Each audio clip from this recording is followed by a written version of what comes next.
What is going on YouTube? Welcome to HuT versus VortiX quarterfinals of the $20,000 SteelSeries Prime Cup.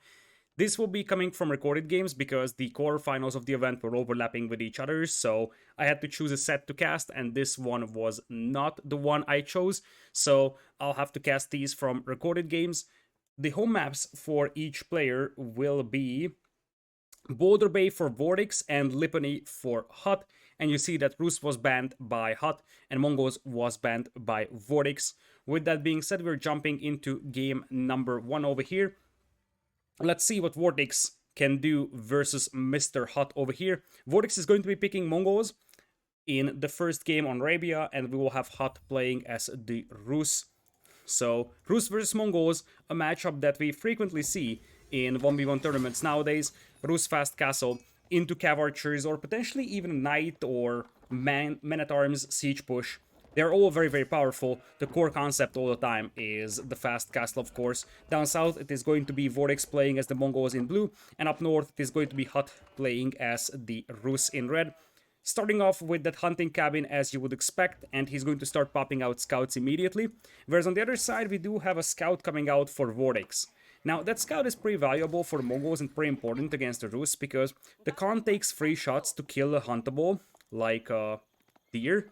So, you need that scout to start killing deer, whereas with the Khan, you're actually running around trying to aggro wolves. It is actually easier to aggro wolves with your Khan compared to doing that with your scout, because with the scout you actually manually have to target that wolf to attack it, whereas with the Khan you just keep running around and the Khan is going to start shooting at it as you get close. So all you gotta do is just send your Khan all around the map and it's going to automatically trigger the wolves. It's even going to start shooting at them, so you don't really have to worry about that one. So what you want to do here with the Mongols is use the Khan to find as many wolves as you can, and use the scout to take down the huntables. Now, it looks like VortiX wasn't really able to find any hunt in this corner, and neither are there any wolves, so that's not necessarily a great start for him. So far, he wasn't really able to deny that much bounty from HuT. HuT currently sitting at 50 bounty, and he's taken down this patch of huntables. This one is also gonna get taken down, but it looks like neither of the players found a lot of wolves just yet. There's one over here, and I think that's a new one because the other one had less HP. So I'm suspecting this is the second wolf VortiX triggered with his Khan, and that's going to be taken down. VortiX is going for a Spearman opening, so pretty aggressive overall. Usually you combine that with a Tower Rush. That's how you want to stop this Rus fast castle. Looking at the woodline locations for HuT, if a tower goes up here, that could be quite threatening because that could cut off both wood lines from HuT, and you see there is basically no backups on the right side. Obviously, you can't play gold denial because simply the Rus won't be mining gold here, so you're gonna have to play wood denial. And I would expect those two spearmen to be accompanied by a couple of villagers, and indeed that's the case. Villagers are being pulled here by VortiX. So what does VortiX know about the map? That's the first question over here. And the answer is nothing. So he's going in a little blind into this one, which is a little risky. So by the time he finds where to place that tower, it might be a little too late. Not gonna be the end of the world, but obviously it's not ideal that you are going in for a tower rush without knowing where to drop that first tower at, especially because in order to make a tower here, you would have to walk all the way through here. You can't just run past the town center because then HuT can detect it. Speaking of detecting stuff, HuT has his scout nearby and he sees the villagers, so HuT knows exactly that the spearmen and the villagers are coming forward. For HuT, the best thing that he can do is make a defensive tower back at home. He's a little low on the wood department, so that won't be that easy, but he still has some time. What he should do is just keep track of these villagers, and then whenever he can afford it, just rush that tower up with like 9 villagers. He is actually making a new house over here. Interesting decision because he's not immediately housed, but as I said, that tower might be immediately needed, so you could have justified delaying that house a tiny bit, maybe even risk getting housed for a brief moment in exchange for being able to drop that tower immediately, because now you're in trouble if that tower goes up, and there is still no counter tower here for HuT. Looking at the rest of the map, we do have some more spearmen coming in here for VortiX. HuT is almost up the feudal age, and he definitely sees the tower, but he hasn't really reacted to it so far, so I'm a little concerned for his safety right now, because everything is just falling into the hands of VortiX here. That tower going up will cut off HuT from wood lines. Looks like we're gonna have a tower coming up on the right side, so I guess the plan for HuT is that he wants to relocate over here. But if a tower goes up on this side, that's going to deny this part of the wood line. So it's gonna be impossible for HuT to protect this. If he wanted to chop wood here in this area, he would need a tower up here. This is a perfect tower by VortiX, and you see, this tower from HuT isn't going to accomplish anything at all, because this tower should still be able to deny the majority of the wood income, yet this tower won't really be able to shoot it. So that's actually a perfect tower by VortiX, and a kind of underwhelming one here from HuT. HuT coming in with the palisades over here. That should prevent this spearman from running in, but at this point the tower's aggression is what is the main source of concern. Spearman actually... Oh, nope. Spearman not getting through, so looks like the walls will be completed. Now, for HuT, he's at 235 bounty, which is far from ideal as well, because he is not unlocking that level 2 bounty, but he's launching a counterattack with his scouts, so he's going to harass the gold mine of VortiX here a tiny bit. That definitely will be annoying for VortiX, but he can make a couple of spearmen to defend against that. Still, VortiX has to be careful not to lose villagers out here. Looks like HuT actually finds an angle to chop wood at. That's pretty difficult with 2 towers nearby, I'm not gonna lie. Still Dark Age for VortiX, of course. Some more scouts are coming in. And now VortiX will have to potentially pull the villagers away from gold. It looks like that was the plan the whole time. He went up to 209 gold and he's like, okay, I have enough gold for Feudal Age, I'm not even gonna mine gold. He's probably going to turn this into full Feudal Age aggression with archers and spears. He won't really have access to a lot of gold, so what he's going to do is just go full spearman archer and just put up the pressure in Feudal. Looking at HuT, he does have one ticket on that golden gate, and as things stand, he isn't going for professional scouts. Part of the reason why is because he doesn't really have the wood for it, and you see, we're seeing archer ranges coming out with a couple of archers.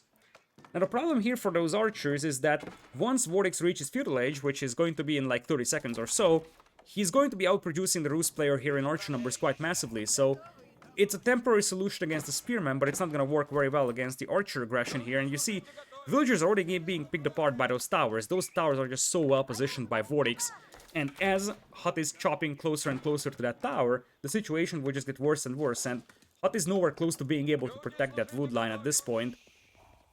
Looks like we got some archers on here for HuT, but as I said, VortiX will have all the time in the world to build up his archer numbers back at home, and the big problem for HuT right now is that he's not dealing with those towers, and once we get Feudal Age, you can actually get the arrow slits upgrade in for VortiX, so that he doesn't need to garrison units inside to keep shooting at those villagers. So far not a single villager was killed, but one of them is heavily damaged, and I expect some villagers to go down here at some point. Professional scouts in for HuT, so he's going to start ferrying in a deer, but even that is going to be a little bit challenging, because you see that the 2 patches of huntables he has are both on the north, so it's difficult, if not impossible, for him to run past these towers. He's going to have to take the longer way around. The town center actually kills one villager over here from VortiX, and the other one should be able to finish the tower over here.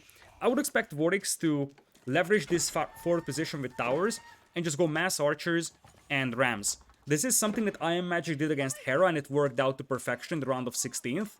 So what you would be doing is that the moment your opponent comes out to hit your archers with any kind of army, you just jump into the towers for safety, and you're going to use those towers as the staging ground to get a ram push going. Only 3 scouts out here for HuT, but he's slowly getting the hunt in.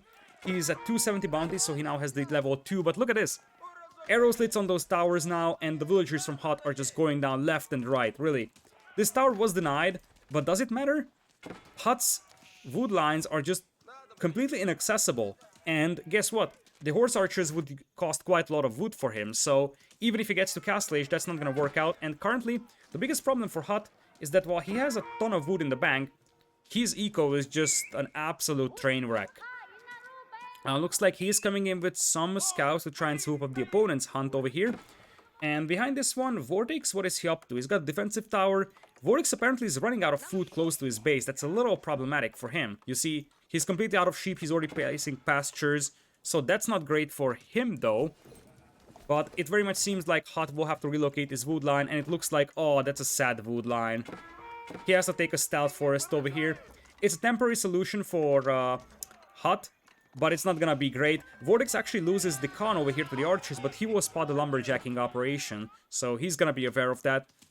And as things stand, the archer range is just now coming in for VortiX, so I'm tempted to say that he's not going to invest a lot into Feudal Age pressure and might just try to go Castle Age.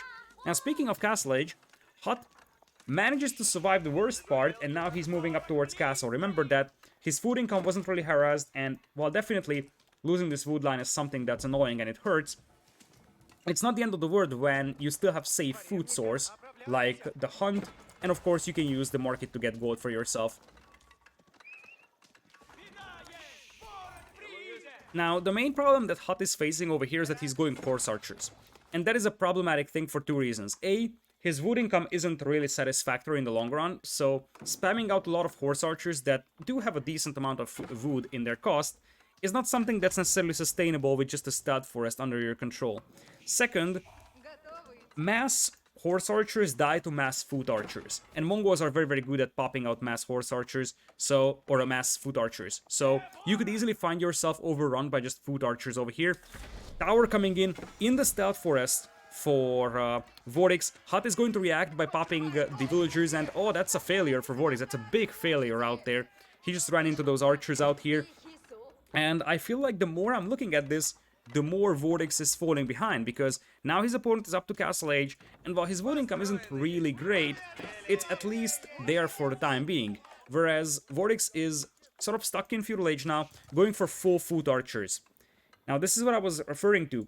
Mass foot archers actually work quite nicely against horse archers as long as you can take fights. So for HuT, the key thing is that he needs to raid. He needs to make sure that he's not directly fighting the archers. Instead, he's harassing his opponent's base, but that's going to be difficult because there's towers everywhere around the map. Not just close to the base of VortiX, but also close to the base of HuT. And we already have arrow slits coming in here on this tower as well. So wherever you go, you might actually bump into towers over here, including this one on the right side. Of course, whenever you have those towers nearby, the infantry, including the archers, will receive the Yam Speed Network bonus, so the mobility advantage will actually be on their side as well.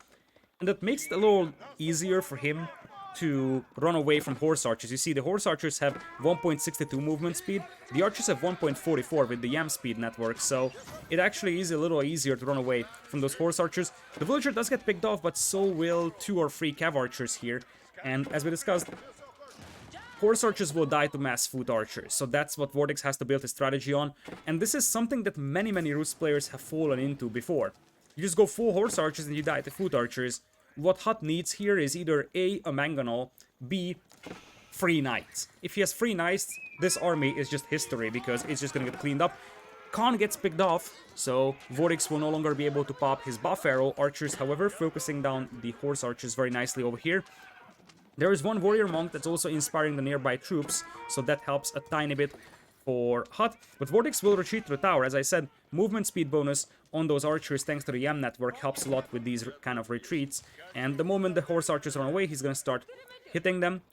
Looks like reinforcements might get intercepted here. VortiX reacts in time, so he's gonna start running back home. 1 or 2 archers will still get taken down though.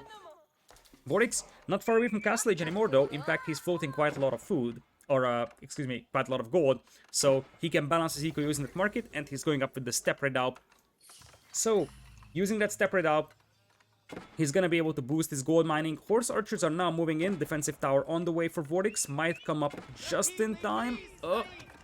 Oh, that's one dead villager as well. And now, the more I'm seeing this, the more I'm seeing that VortiX is losing considerable villager numbers. It was just 1 villager in the front at the beginning, but then 1 on the right side, 1 over here, and slowly but surely HuT is building up a villager lead. Actually, looks like HuT had Townsend right all time, or he also lost a ton on his wood line because it's 35-35. Still, horse archers are moving in though, so there is definitely raiding potential over here, especially because HuT can also idle the economy of his opponent. Meanwhile, reinforcements are also getting picked off over here by horse archers, so this is getting worse and worse, I must say, for VortiX. The good news for him is that he's about to get up to Castle Age, so he's gonna have veteran archers in a moment. So he's gonna have a Castle Age army versus a Castle Age army. Right now he's fighting with a Feudal Age army against the Castle Age army, so that definitely hurts. Bit of a villager dancing over here, as VortiX is trying to get that second tower up out there on his gold mine. Nice micro by HuT. He's seeing if his opponent is getting that tower up or he's jumping back into the other tower, but the answer is no. Dives in, picks off 3 villagers, and HuT is slowly taking over this game. Castle Age is in though, and we now see some Lancers, I assume, popping out. Lancers and foot archers will be able to clap horse archers in direct combat pretty easily because the lancers will soak up the arrow fire and then the foot archers from behind will just deliver the damage. HuT moving out for additional food income here. That's one of the biggest problems he's having. His food income is very limited. You see, this is the only berry patch that he has access to and he's gonna have like 25 vills on it. Veteran Archer on the way for VortiX. Looks like the stable isn't producing anything and there is going to be a second Archer range, so we're probably continuing with quite a decent amount of foot archers in here. These towers are still annoying and they're harassing the base of HuT, but they're not necessarily that devastating. There is still some spearmen inside here. I would love to see those spearmen repositioned into this tower because this is the one that's somewhat preventing warrior monks from picking up relics. You see, the moment you want to deposit that relic, the tower is gonna start shooting, so you want to stack units up in this tower, so you basically just kill the warrior monk before it could leave for a relic. Siege workshop up for HuT. He needs a mangonel to clean up those towers and he's gonna be good. Speaking of towers, there's gonna be a wooden fortress coming in here for HuT that's going to secure not only the sacred side but also this boar. And that boar, it already gave a ton of gold in form of bounty for HuT, and it's also gonna give him a very nice source of food. A couple of archers are here, but they won't be able to push this side with that tower being up. And now, we're looking at 72 population for HuT, 58 only for VortiX. VortiX is behind by 2 villagers. VortiX, however, behind by 12 army. And I also feel like the map control is way better now for HuT. HuT could start taking the sacred sites, and I think that might already be the plan for him. He's also moving out for relics, currently has 2 in the Abbey of the Trinity. As the horse archers are now swooping in. Where is the army at for VortiX? I basically can't see it. There is 1 or 2 lancers back at home, a few veteran archers, but very minimal forces. There's a couple of archers up here, but some of the army here for VortiX is actually in the form of Dark Age spearmen, so really not spectacular as an army for him. And HuT is doing the best thing that he can do right now. He knows exactly that his opponent has limited mobility, limited map control, might as well go for the sacred sites, go for the relics. And I would love to see that boar also being taken down by the horse archers here. That's exactly what he's doing. Kills the boar, so he's at 455 bounty. Unless he finds 2 more wolves, he won't be at level 3. But being able to just take that boar is already a very nice situation for HuT to be in. The boar is a ton of food, and you can delay your farm transition quite a bit using that. Looks like we have this forward tower still intact, couple of archers hiding nearby. Forward towers over here from VortiX. Still a little annoying, but not necessarily devastating, as HuT's cav archer numbers are now rising like crazy. HuT currently looking at 550 gold per minute with no gold miners. So those sacred sites, the relics, they are starting to pay off as well. And I really feel like VortiX is in trouble. I think all that HuT needs here is 3 or 4 knights to just soak up the arrow fire in front of that army and deal with the archers. That's the only way that he can lose this game right now. If he loses to that mass of cav archers to the foot archers, he actually finds a wolf in the corner, so he's only 20 bounty away from tier 3. Looks like we'll have 1 lancer moving out to take the sacred site here. We already have 3 relics out for HuT as he's moving in.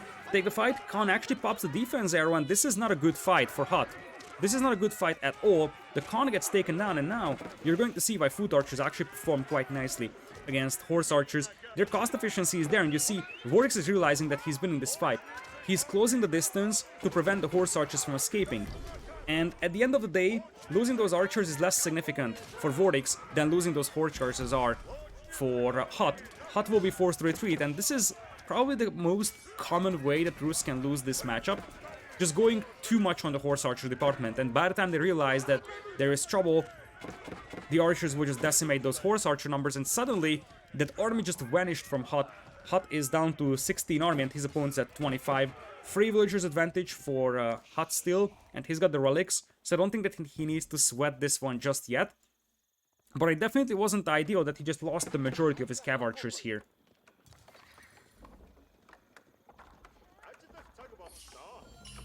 Meanwhile, nearby his base, we do have a trebuchet out, not something that you see every day, but he's like, okay, I gotta get rid of those buildings. Trebuchet is expensive though, so you see it's 500 wood, 250 gold. A mangonel would have been slightly cheaper and probably would have accomplished the same thing. In fact, it would have been even more useful because you could have used it to deal with the foot archers. So I'm not sure why you really need a trebuchet here. I'm not saying it's a bad decision. It's going to help cleaning up those towers quite rapidly, but a mangonel is something that may have been a little more cost efficient. Looking at the army now, that's starting to become a scary force here for VortiX. Quite a lot of archers, and we also have some lancers in the party. And there's a lot of exposed economy for HuT. That's something that we haven't talked about. Even though it's got defensive towers nearby, you gotta be careful, because if you don't react to those archers, if you don't jump into the tower in time, you could be in trouble, and that's exactly what we're seeing. Two villagers go down over here, and now it looks like with the help of the lancers, this tower might also be set on fire. Now, notice that these towers have been shooting at these buildings for a long time, so HuT has been getting attack notifications for the last 10 minutes. This actually makes it much more difficult to spot a raid like we have seen on the right side, because he's always getting an attack notification every 5 seconds because of those towers, so he won't be able to realize that, hey, he's getting an attack notification from elsewhere, like the one on the right side. Archers now moving in alongside Lancers, and this could be 5 dead villagers over here for HuT. I don't see any army close by for him to help. Currently, it's 47 villagers for VortiX, 50 for HuT, but that villager lead will soon swing into the favor of VortiX. Obviously, HuT still has the relics working for him, but it's far from ideal that you are going to lose the villagers here, as well as the tower. Keep in mind, Mongols setting it on fire also gives resources to the Mongols, so HuT has to be disappointed about this part of the map right now. Horse archers coming in as a counterattack unit. There is double towers on the gold mine. I don't necessarily see them being able to do a ton of damage. Tower is now all gone, so HuT is finally able to reclaim his wood line. Many villagers, they're battered, but at least they're alive and they're working. Monastery now going to take relic number 4 here, but the other food gathering operation of HuT is also going to be exposed here. Improved siege engineering complete for VortiX, so you see he's already making springolds here. At this point, the idea with the springolds is that your opponent is likely going to make some mangonels, or at least attempt to do so, to deal with your archers. So you want to have some springolds on the battlefield, so you snap his siege. Lancers and archers should be able to beat horse archers, and then you use the springolds to take down the opponent's siege. I got 2 springolds out already, and it looks like this tower, and with it the villagers will probably go down as well. That would be a massive loss for HuT, and this could all be traced back to the loss of that massive ball of horse archers, because ever since then, HuT does have basically no army on the battlefield. Looks like the hunting cabin is also gonna be lit ablaze, and now we are looking at 60 army for VortiX, 39 for HuT. HuT's numbers are also growing, and he's also taking the hunt on the north. Spearmen still left over from Dark Age harassing these villagers out here, should be taken down soon, but now this force is looking scary. I'm actually scared about this army. Quite a lot of lancers to soak up the arrow fire and the damage dealing unit, the archer. At the back, also some springolds to snipe down any potential mangonels coming in here. And what you want here for VortiX is probably going for the houses. Those are easy to take down, easy to set on fire, so you get a ton of food and gold by doing that. Plus it makes your opponent housed as well, which is also a nice side effect. In fact, VortiX is one of the players that loves to do that. Instead of going for the key buildings, he's like, okay, I'm gonna burn down the proxy buildings and get my bounty for that. Looks like we're in for a decisive fight here. Foot archers should be able to devastate all those horse archers with the lancers absorbing damage. The horse archers, they do have the Boyar's Fortitude upgrade, and there is also Warrior Monk here using the Saint's Blessing. Some crossbows also hit the field, but in minimal numbers. Springbow is not really affecting the combat right now, but there is no siege to snipe, so that's probably the way that it should go. VortiX taking down the majority of those horse archers, and HuT taps out. HuT is realizing that there is no way that he beats those foot archers with just a handful of cavalry archers. As I said, the main problem here that you are facing with the Rus is that if you just go foot or cav archers, mass foot archers will be able to just decimate that very, very easily. VortiX takes a somewhat convincing game number 1. I'm not saying it was perfect because his tower rush cost him quite a lot of villagers in the end. It definitely set HuT back, but I feel like that tower rush wasn't as effective as it could have been. Lost quite a lot of villagers, and in the end he wasn't really able to stop that fast castle. He slowed it down, but he was still behind in castage timing. However, he was able to come back because he was able to take a decisive fight using foot archers against cavalry archers.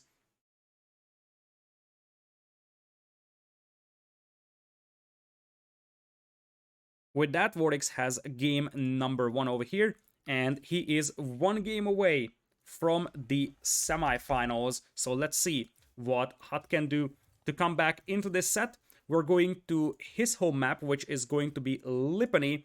Looking at the civilizations available, it could be French or English for VortiX. A little bit harder to predict for HuT. He's got an early Holy Roman Empire pick. Chinese is technically an option, even Abbasids are, but I don't think that he has one straightforward Civ pick here as we jump into game number 2. Welcome to Lipany. Down south is VortiX playing as English in blue, and on north we do have a Holy Roman Empire for HuT. Now that is a little surprising. I'm not saying it's a terrible decision, but I'm also a huge fan of the Holy Roman Empire, so I'm kind of biased on this one. So here's the deal. The Holy Roman Empire can go for men-at-arms, which can be a decent defense against the longbows, but it's very expensive, and the problem with that is that you will probably just fall behind in castle age timing if you keep playing men-at-arms against the longbows. Plus, the English can also make some of their own men-at-arms and just use it as a meat shield. So I'm not necessarily a big fan of the men-at-arms play against the English here. Once we get to Castle Age, I can sort of see that strong economy knights play work out nicely for the Holy Roman Empire, but being a somewhat unconventional civilization selection for this map, I'm definitely curious to see what HuT has on his mind with this civilization. Let's talk relic locations, because that is something that hurts really badly for HuT if it's bad, and it is kind of underwhelming indeed. There is one relic close to his base, one in the middle, another one in neutral ground. There is one south that's rather close to the base of VortiX, and this one is also rather close to VortiX, although it's sort of on the hilltop, so it's kind of difficult to access for both players because you have to walk all the way around here. I think HuT can go up hills here and then get the relic, whereas VortiX has to walk all the way around. This hill is kind of interesting here. Usually Lipany spawns with multiple cliffs. This time around, it is basically one big cliff surrounding a hill here that has a relic and a boar on top of it. Notably, there isn't really a ton of woodlands on the far left side of the map, so if this game goes very long, this hill with all the wood out there could be valuable. And there's a chance this game goes long, simply because you see that this hill is sort of covering the right side of the map, so that's the part of the map where you don't really need to put that much effort into defending, because it's rather easily defendable with some walls. The left side is going to be the more interesting one. Looking at VortiX, he's playing a fairly standard English opening here, about to drop the Council Hall. His gold mine is terribly exposed, by the way, so as bad as the relic spawns are for HuT, the gold mine spawn is horrible for VortiX, very much exposed up front over here, whereas HuT works with a much more reasonable gold mine at the back of his base, also sheltered by this wood line. So what does HuT have on his mind? He's about to click up the Feudal Age as well. The first question is, Minework Palace or Aachen Chapel? Okay, Aachen Chapel. That's the conventional pick over here. Sometimes you see some cheesy approaches with the Minework Palace, like trying to go for a fast man-at-arms rush with towers, and then you want to get that defense upgrade in early. But 99% of the cases, the Aachen Chapel is the better solution. So far, we haven't really seen any sign of how HuT is going to try and play this. There's a chance that we're going to see just deer ferrying into a semi-fast castle style approach. So try something similar to what he has done with the Rus previously.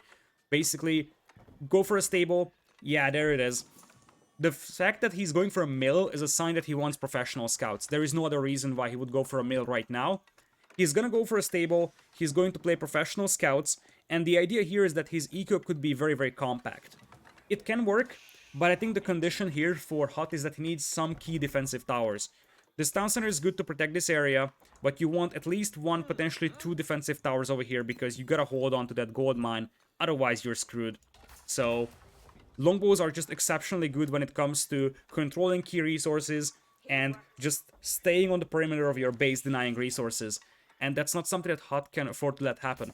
If he's able to set up some defensive towers to prevent the longbows from pushing, then he can ferry in deer, use that the Aachen Chapel with that gathering boost to leverage that deer advantage, get the gold he needs for Castle Age, and then go for knights. That can work. It's a little risky, but I see the idea behind this one for HuT. It's sort of a build I like, but as I said, I'm very much biased towards the Holy Roman Empire over here. So, here come the first longbows. The thing that's concerning right now for HuT, as I said, is that his base is just wide open. A single longbowman camping here is going to deny all the gold income, and this build is just going to collapse in that very moment. Professional scouts coming in indeed for HuT, and there's the stable, as you would expect. So, the thing is that he currently has one scout for him. He's got a ton of sheep being brought in, so he has to be happy with that. And I think you can do multiple things here if you're HuT. With this many sheep, you might actually delay your scouts, and you go for 1 or 2 horsemen at the beginning, just so that you can fight off those first couple of longbows, because you know that it's gonna be longbows, you know it's low numbers right now, so 1 or 2 horsemen might be enough to prevent any kind of push from happening in the next 2 or 3 minutes, and that buys you time to get some scouts. Looks like HuT is going for scouts right away, and the defensive tower. I like this tower a lot. As I said, the town center is sheltering you from this side, so you gotta go for this other tower. Another one is kind of needed over here. Longbows crawling up, and we do have VortiX coming in with a forward tower to expand that network of castles bonus. I like that tower a lot, but it's a little far away from the villagers, so it's going to take some time to run in there. And, oh yeah, scouts jumping into the tower is a nice idea. You could actually keep one scout in there even, if you really want to be safe. Longbows will try to push the other side. The town center was actually triggered by the scouts, so the longbowmen didn't take any damage. As I said, longbows are just exceptionally good when it comes to denying these resources. So, coming in with the stable is a second scout. So we're going to have professional scouts finish any moment, and it looks like HuT is going to start by taking in his own hunt. On the other side, everything is very conventional. We do have a ton of villagers on wood, as you would expect for a longbow build, and a proxy barracks coming in from VortiX. So he's expecting some cavalry. In fact, he may have even scouted that stable. So he's going to start adding spearmen. The risk of this build is that if you have your spearmen on the front, so if you have your barracks on the front, you will be sort of defenseless against cavalry counterattacks back at home. So this forward barracks works until you are the aggressor, but the moment you lose this push, a counterattack will just destroy you. So that's something that you have to be careful about. We have seen instances where, usually against Rus, the Rus go for knights in Feudal Age, and if they can force one decisive engagement, defeat this aggression here, then they can counterattack and there is no spearman back at home to defend. One villager goes down here from HuT though. Villagers will be happy taking down all those huntables in that TC range, and you see, this is the concept here for HuT. You have a very powerful economy with that Aachen Chapel and the Prelates boosting. So your idea is that you just want to go for this semi-fast castle approach. Villagers jumping into the tower, but that is once again 2 more villagers down. At this point, I could justify pulling those villagers from the wood line really for HuT. He's just losing them. Does he really need more wood? You gotta ask that question. If he gets to Castle Age, it's likely going to be knights anyways.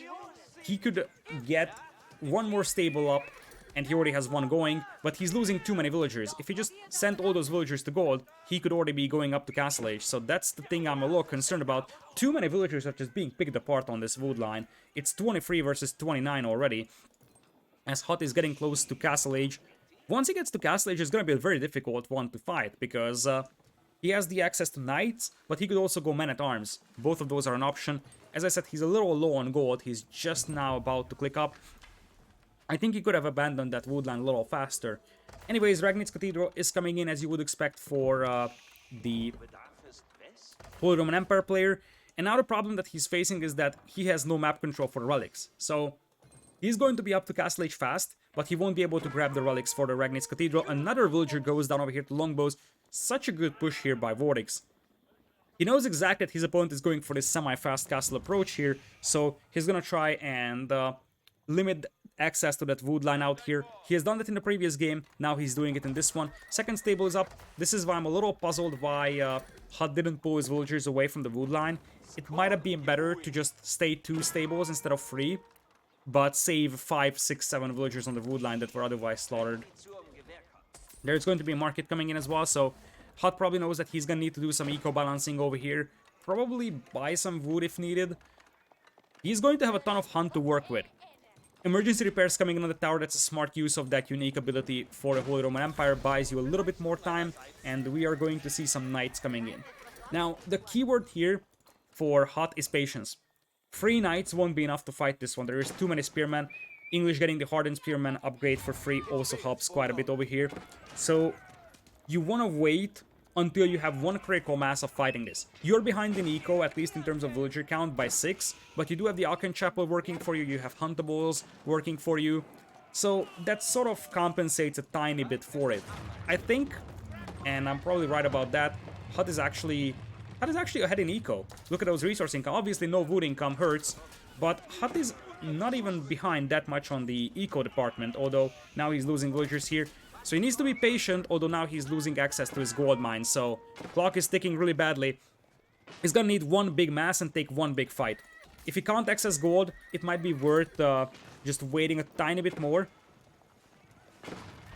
selling a bit of a food, and just going for 3-4 more knights. Really, if he has about 6-7 knights here, he can take this fight, especially with the scout support. But if he's taking this prematurely, he's going to lose all his knights and he will have no second chance. This is actually a good move from him. He's moving out to the left side, going for that other gold mine. This will be spotted by VortiX, as now HuT is moving out. I'm not sure if this mass is enough. As I said, this is all about that key fight. You know that you're behind an eco. Your entire concept is that you want to force one decisive fight, destroy this entire army, and once you destroyed it, you destroy this forward and counterattack, and then your opponent has no answer to knights. Here come the Rams though, as currently HuT is doing a nice job intercepting reinforcements, but he's gonna have to fight this one soon. Now his food villagers are also idle inside the town center.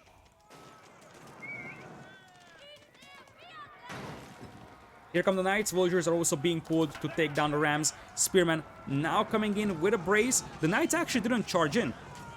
They didn't have their charge, and that's going to hurt quite badly over here. Villagers being pulled. VortiX should focus Vills now. He should know that I think his best option here is to just kill as many villagers as he can, because he might lose his forward anyways, but if he kills 20 villagers it doesn't matter.